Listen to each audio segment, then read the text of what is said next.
Bonjour, bienvenue sur le plateau de Bâti Journal TV.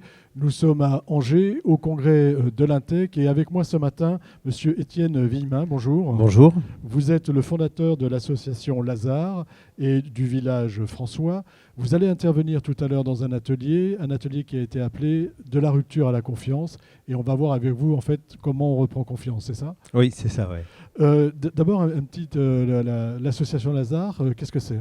Alors, il y a une quinzaine d'années, j'ai commencé à vivre avec 3 personnes de la rue et on était 3 jeunes actifs. Avec Karim, Rabat et Yves. C'était des personnes qui étaient en grande rupture. Karim, son papa, a étranglé sa petite sœur devant lui. Pour s'en sortir, il fume du shit, il boit de l'alcool et il prend des médicaments. De temps en temps, c'est complètement explosif. Rabat, lui, a eu des grosses difficultés d'alcool, mais pourtant c'est vraiment quelqu'un d'extraordinaire. Et puis Yves, lui, est dans une grande dépression. Et ces 3 personnes, on a vécu avec eux pendant 2 ans, avec des hauts et des bas. Et on s'est dit, c'est extraordinaire, il faut qu'on propose à d'autres de nous rejoindre.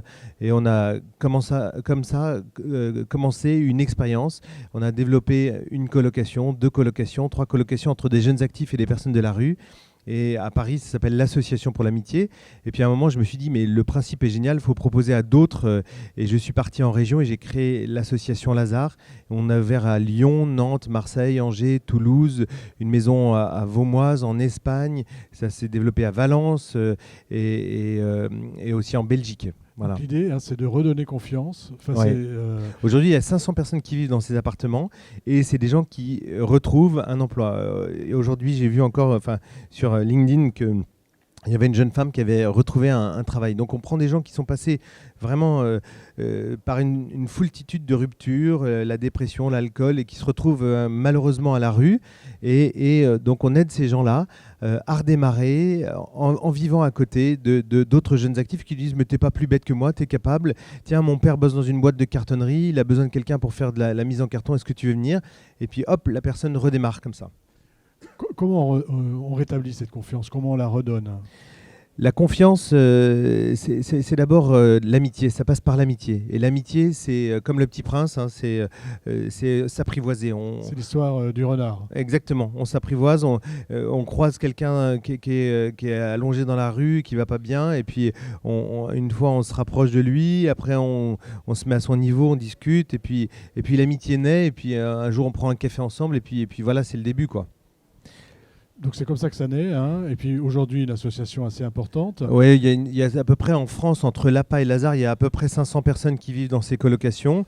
Mais l'important n'est pas le chiffre, l'important est chacune de ces personnes pour qu'elles se remettent en route. Chaque personne est sacrée, est unique et on doit prendre soin de chacune de ces personnes. Mais concrètement, comment ça se passe? Parce que c'est pas facile de vivre avec des personnes qui sont à la rue ou qui sont en grande détresse. Comment tout ça la mayonnaise prend, voilà. Alors d'abord, c'est des assistantes sociales qui nous confient les personnes, on forme les volontaires et puis en fait, vous savez, l'humain, c'est en vivant avec quelqu'un d'autre, on n'a pas besoin non plus de tonnes et de tonnes de formation, il faut être soi-même. On s'aperçoit que nous, derrière parfois nos petites gueules de bons bourgeois, on est tout autant cassé qu'une personne qui est à la rue. Et donc, voilà, on apprend humblement à essayer de vivre ensemble.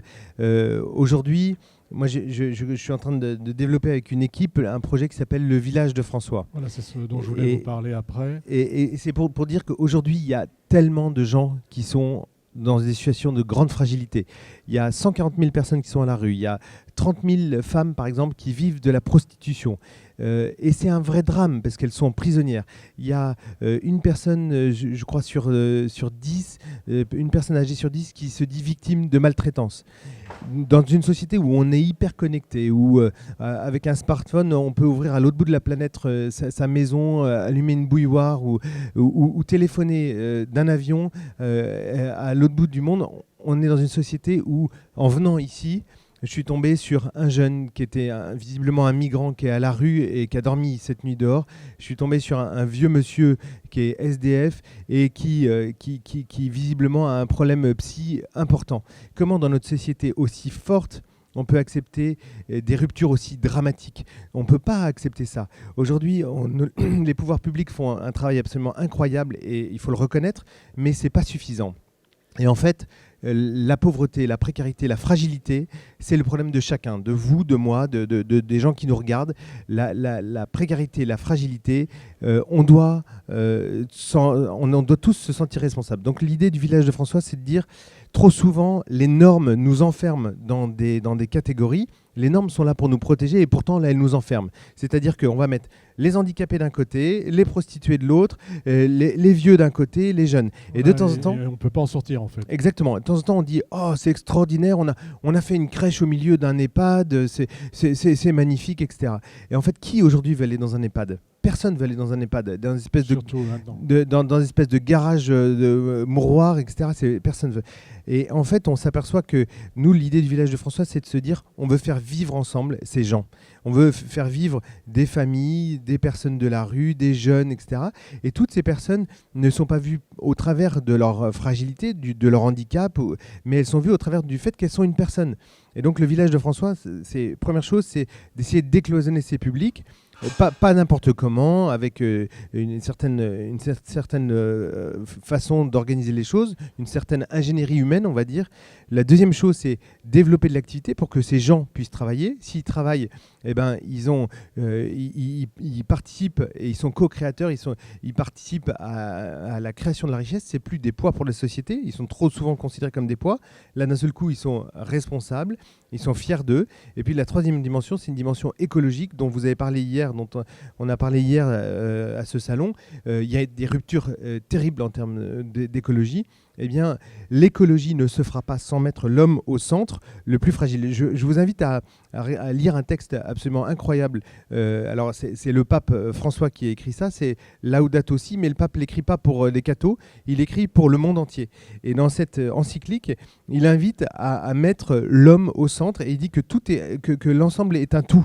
Quand on remet l'homme au centre, il reprend confiance. C'est ça, hein, votre message. Exactement. Moi, je crois que, en fait, au lieu de voir les personnes comme des menaces ou comme des poids pour la société, il faut les mettre au centre. Et il faut, en fait, en vivant avec eux, en apprenant à vivre avec eux, on s'aperçoit que ce sont des gens extraordinaires. C'est vous et moi qui pourrions être dans une situation dramatique.